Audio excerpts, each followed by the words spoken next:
प्रभाग 3 येथे अपक्ष उमेदवारांची चलती, प्रस्थापित पक्षांच्या उमेदवारांना बसणार धप्पा।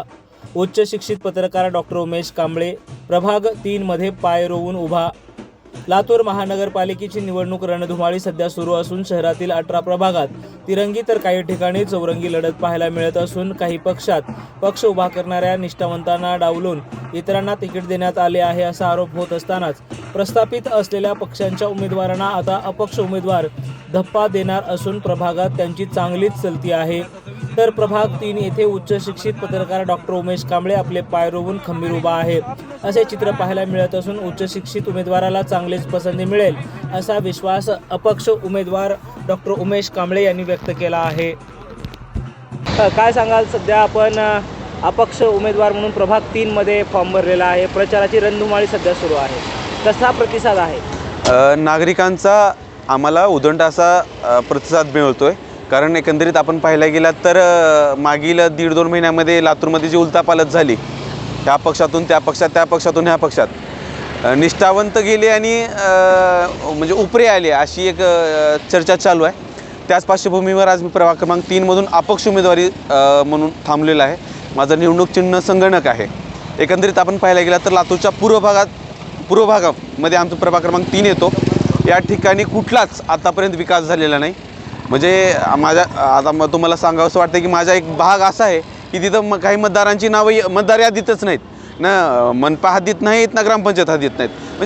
म्हणजे अशी परिस्थिती आहे माझ्या भागातली आणि हे मला कुठंतरी बदलायचं आहे। मागे पाऊस पडला माझ्या भागामध्ये, तर बालाजीनगर, प्रबुद्धनगर, महादेवनगर या ठिकाणी अशी परिस्थिती होती की लोकाला अक्षरशः उभा टाकून रात्र काढावी लागली, त्यांना बसायला जागा नव्हती, अशी परिस्थिती झाली। का तर त्यांना डावलण्यात गेलं, कारण इकडले लोक आहेत निरक्षर, म्हणजे साक्षर असते तर ह्यांना कळलं असतं की बाबा काय काय नगरसेवकांनी करायला पाहिजे होतं, काय काय नाही, ह्यांनी कधी काही केलंच नाही। आतापर्यंत जे भेटले आम्हाला कमी शिक्षित किंवा इकडले म्हणजे दुसऱ्या भागातले नगरसेवक लाभले, मूळ इथला नगरसेवक आम्हाला कधी लाभलाच नाही, आणि जे लाभले ते लाभार्थी होऊन गेले दुसऱ्यासाठी, आणि त्यांनी काही विकास केलाच नाही। आता माझं इथल्या भागामध्ये शिक्षण आहे, शिक्षणावर मी सर्वात मोठं पहिल्यांदा फोकस करणार आहे। इथल्या लोकांना शैक्षणिक आणि सक्तीचं शिक्षण कसं देता येईल यासाठी माझे मोठे प्रयत्न असणार आहेत। या ठिकाणी आमच्या पूर्व भागामध्ये कायदा आणि सुव्यवस्थेबाबत खूप वेळेस प्रश्न उपस्थित होतात।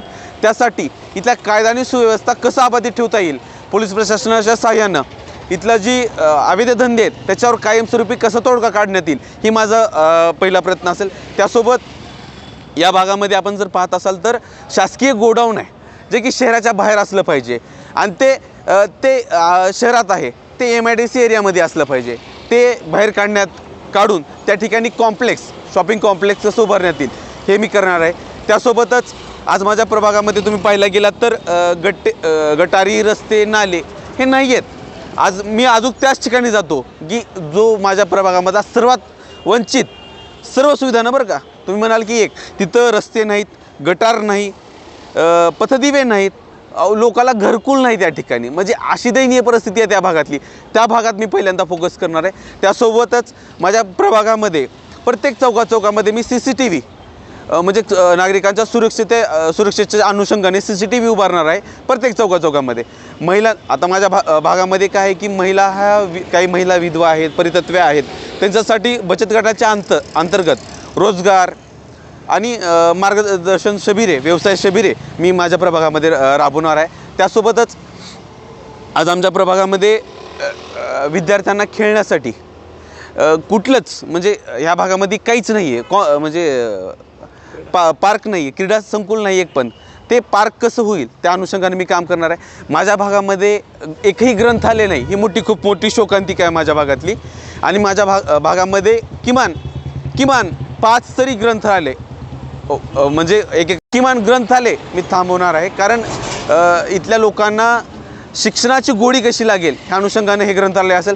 त्यासोबत माझ्या भागामध्ये काही विद्यार्थी MPSC UPSCच्या स्पर्धा परीक्षा देत आहेत, त्यांना त्या ह्याच्यासाठी पुस्तकं कशी लाभतील किंवा त्यांना मार्गदर्शन कसं देता येईल ह्या अनुषंगाने मी काम करणार आहे।